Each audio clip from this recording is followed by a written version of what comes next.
அன்பு நெஞ்சங்களே, அனைவரையும் இது தெரியுமா நிகழ்ச்சியில் வரவேற்கிறேன். குரு பூர்ணிமா. இன்னைக்கு குரு பூர்ணிமா. அதை பற்றி தான் நம்ம தெரிஞ்சுக்க போகிறோம். குரு பூர்ணிமா, அதில் குருன்ற பேர் சேர்ந்தே வந்திருக்கு. நம்முடைய குருமார்களுக்கு, ஆசிரியர்களுக்கு நன்றி தெரிவிக்கும் நாள், நினைவு கூறும் நாள்.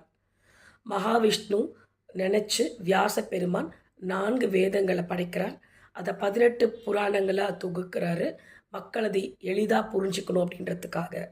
ஆதி சங்கராச்சாரியார். மேலும் நம்மளுடைய சிவபெருமானுக்கு ஓம் அப்படின்ற பிரணவ மந்திரத்துடைய பொருளை உரைத்த முருகரும் ஒரு குருவே. அகத்தியருக்கும் அவர் குருவாகவே கருதப்பட்டார். இந்த மாதிரி நம்முடைய பள்ளிக்கூடத்தில் நமக்கு ஆசிரியராக இருந்து கை தூக்கி ஏற்றி விடக்கூடிய நம்முடைய குருமார்களை இந்த ஆனி ஆடி மாதத்தில் வரக்கூடிய இந்த முதல் ஆஷாட பௌர்ணமிக்கு நம்ம வணங்கும் பொழுது பெருத்த நன்மைகள் நமக்கு கிடைக்கும்.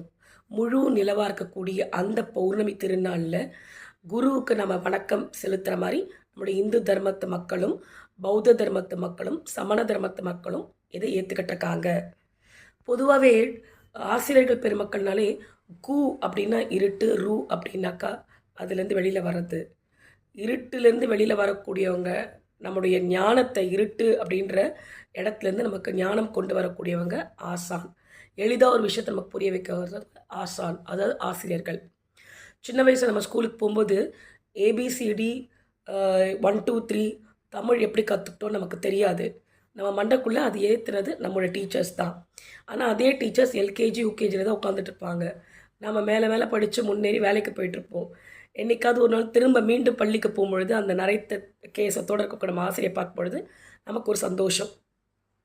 எல்லா குருமார்களும் பொறாமை குழந்தைங்க கிட்ட இருக்கக்கூடாது, நல்ல எண்ணங்களை விதைக்கணும், இந்த சமுதாயத்தில் எப்படி முன்னேறணும், உயரணும், வாழ்க்கையோட வெற்றி பாதைகள் என்ன அப்படின்றத அப்துல் கலாம் தன்னுடைய ஆசிரியர் தான் தனக்கு முன்னோடியாக சொல்லி கொடுத்துருக்காருன்னு சொல்லியிருக்கார். அந்த மாதிரி நம்முடைய குருமார்கள் தான் நமக்கு ஏணி படிக்கட்டுகள்.